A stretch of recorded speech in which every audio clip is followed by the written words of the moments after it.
Hi, I'm Rebecca Day, and I'm running for City Council, Seat 6. I've lived in Rowlett for about 5 years. We came here in July of 2017, and it was my husband, myself, and my youngest son. And we were looking for a community to live in that had a high school program that had the Air Force JROTC program for my son. And we were so happy to find Rowlett next to this beautiful lake and had this family scenery. You go through the main street and you feel like it's just home. I have been involved in volunteer services all my life. I do volunteer services with work. I work for AT&T, and I've done some corporate huge efforts for volunteering services for March of Dimes, for the Diabetes Foundation, for the Heart Foundation. I've done Susan G. Komen's, and it may be with my work, but it's all on my time. I've also, raising my kids up through the years, I've done community service and volunteer service all my life. My kids, I was the raising my hand. I have a hard time not putting my hand down because I live to serve.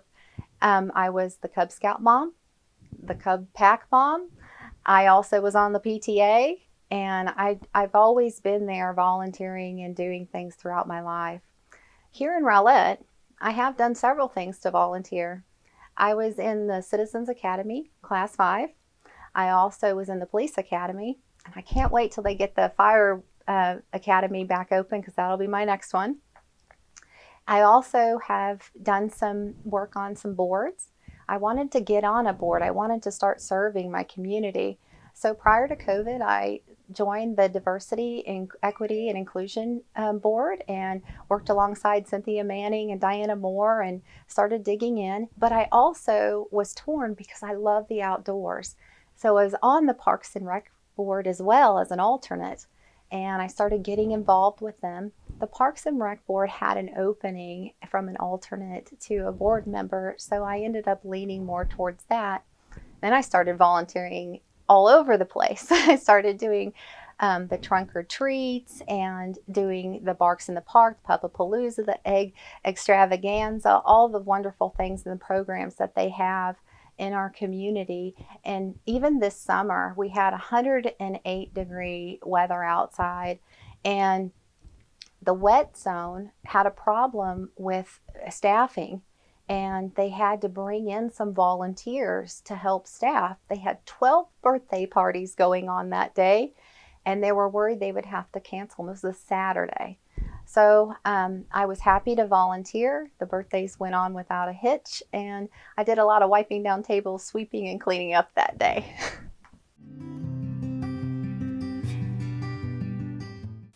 My driving motivation to serve as council person is I truly am a servant leader. I value trust and integrity with everything that I do. I also serve as a non-biased position, and I would like to be able to serve the citizens of Rowlett.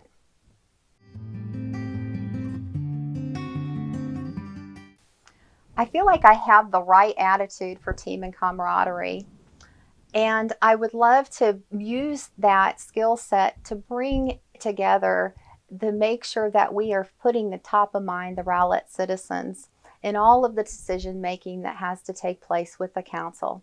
I know that I will only be one of 7, and I value that team camaraderie. My unique skill sets as a business and data analyst to help draw out facts would be valuable for the other council members, and I hope to use that to help.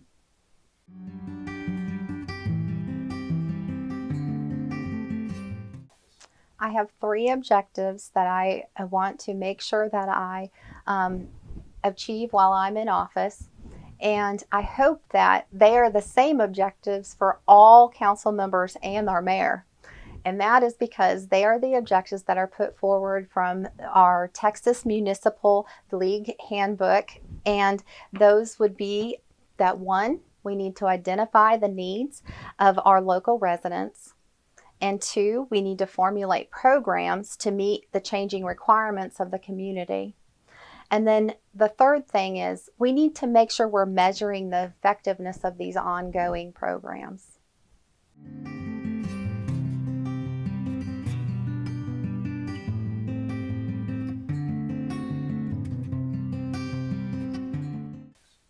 Yes, I would be in favor of future bond programs, and here's why.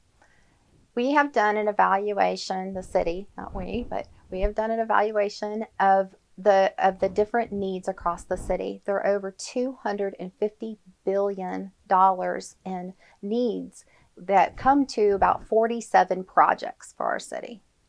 Of those projects, the 3-year rolling bond program has been able to establish $114.8 million in funding.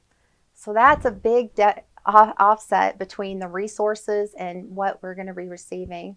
I feel like if we can keep the bond packages rolling without increasing our tax rate, this will be a big win for our city.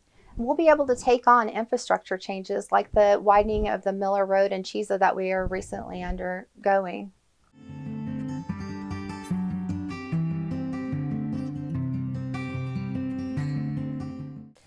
So the new bond committee that was formed in November of 2022, there's a community program task force that was put together to help pull together the process for providing the recommendations for that.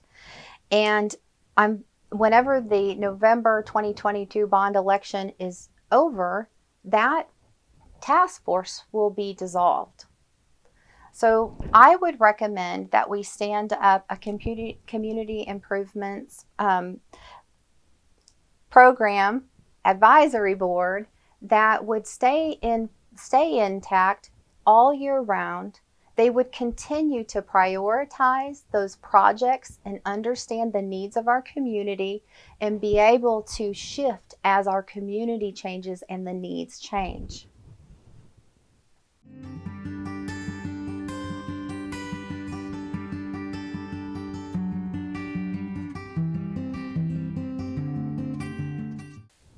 So today we have approximately 3,000 units that are 92% occupied, that are multifamily use. So this leaves about the other 50% of multifamily are under construction or planned. And majority of that is going to take place with our North Shore and our Sapphire Bay. And North Shore is going to be approximately 1,300 multifamily homes, and then Sapphire Bay will host 1,500 high upscale multifamily homes, and then the remainder will be finally with some of the living in Beacon Harbor. I believe that the efforts that we have underway are going to be great asset to our community and our users.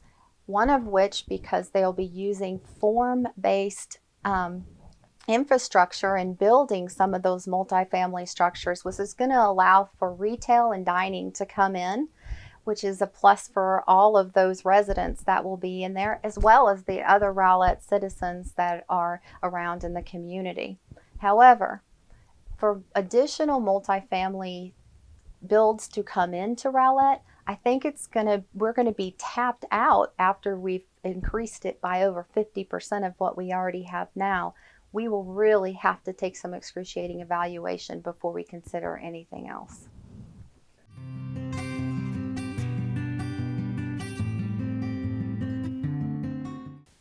I feel that first I want to say that the comprehensive plan is a 5-year world plan that has been established to help us with the foundation of what we should be doing for our guidelines and our city policy. It provides a basis for zoning and zoning decisions within the city, as well as a basis for capital improvements. As a council member, I will be one of 7 people making decisions on the zoning changes and the comprehensive plan and how it's going to be treated. As far as the community change over time, I think that we need to have the proper evaluation of those zones and all of the information of why we're changing those zones before we can make any decisions.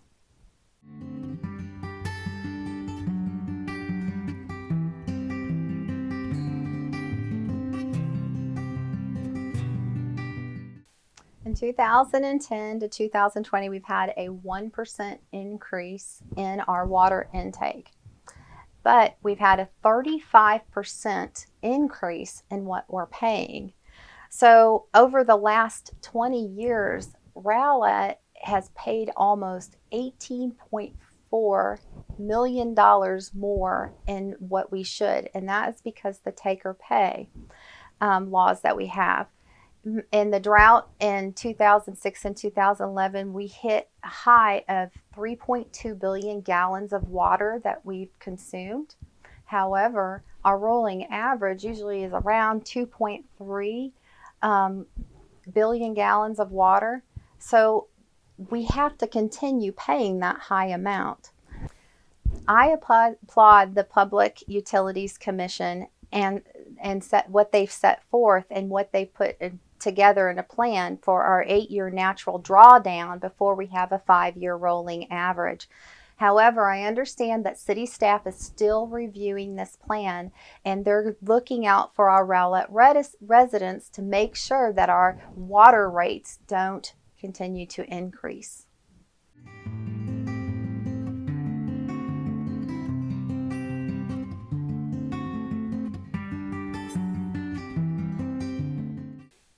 I believe that there are 3 tools that, as a council member, we should be leaning on to help us with economic development. And the first tool is our economic development department. Libby Tucker in that department recruits new business. She also has and diversifies the tax base. And that what she does is she works with site collectors, brokers, and business owners to help bring in new businesses. But we also have 2 others that we could look to. We have the Economic Development Advisory Board, and they're promoting economic development throughout the community and coordinating actions with the Chamber of Commerce. That brings us to our third, which is the Chamber of Commerce. They have been a great partner for Rowlett, and they've done numerous programs designed to look out for the general welfare for our business owners and make sure that Rowlett is prosperity through the years.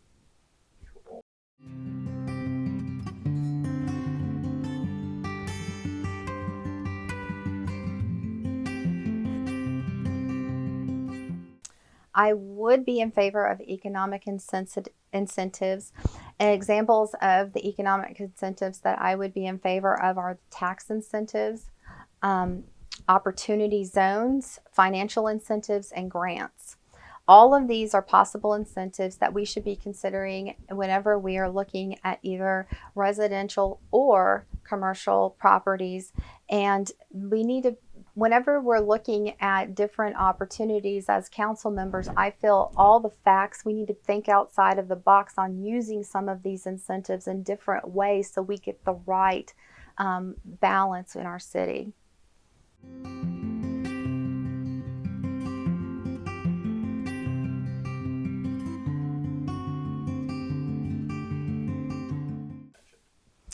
So I can start by saying that 90% of our city's taxes come from our city property taxes. And since 2017, our city council has done a great job of lowering the tax rate by 4%. And I would advocate for maintaining the current tax rate unless there is a way to offset it with revenues.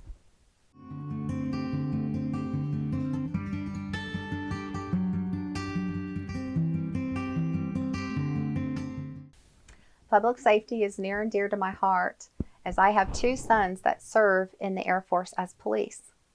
I would do everything as a council member and within the charter to ensure that our public safety has everything they need from our perspective.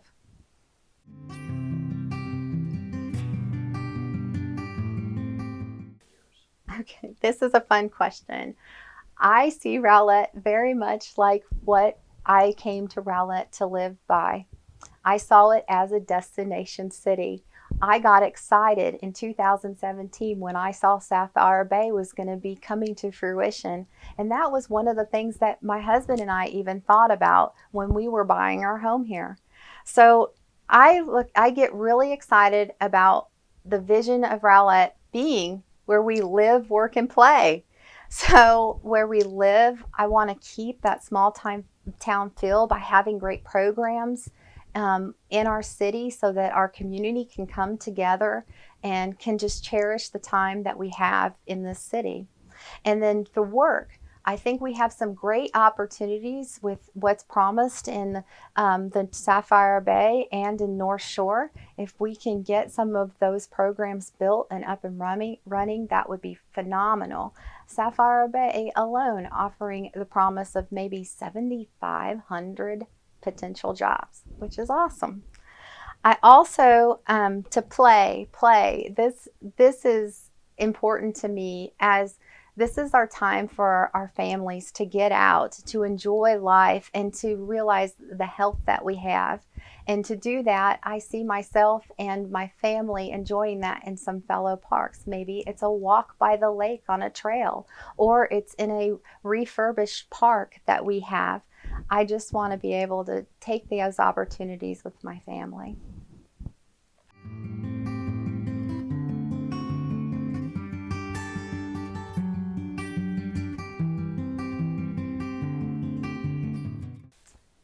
Yes, I have plenty of time that I will make. I will tell you that when you have a passion and a love for a community, you will make the time. Time management is so important. I know time management by I got my master's degree while staying in my corporate job. And there is a lot more than 500 pages that I was reading in a month. I was reading 500 pages a week. So it is a big commitment. It's not one to take lightly, and I didn't take this lightly. I thought about it, I made a plan, and I have the time management skills to make it happen.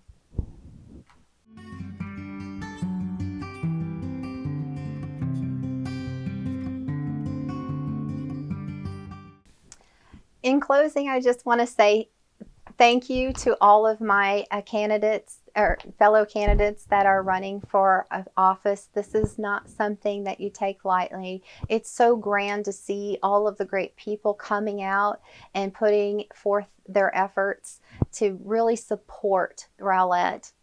Myself, I want to serve the community. I want to be the next Rowlett City Council seat 6 member.